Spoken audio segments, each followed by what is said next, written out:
Good day to my prospective employer. I'm Iluminada Mortejo, 37 years old. I'm presently residing in Island Garden City of Samal. I am a single parent. I have one daughter and one son. I am ex-abroad. Uh, I work in Riyadh 4 years.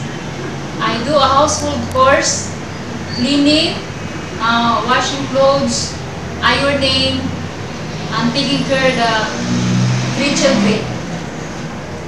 How many members of the family did you serve? I 3 children, sir. How big is their house and how many rooms? 2 bedrooms, 1 sala, and 1 kitchen, and 1 toilet. Other than you, do they have other maid in your employer's house? I'm only one, sir. Did you sleep together with the children at night? No, sir. Are you willing to work for a family with more than 6 members? Yes, sir. I really want to work to support my family. So if you're lucky to be selected, what can you promise to your future employer?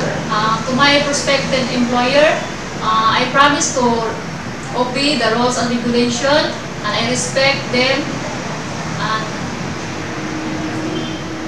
of course I love them as like a member of the family. Thank you, ma'am.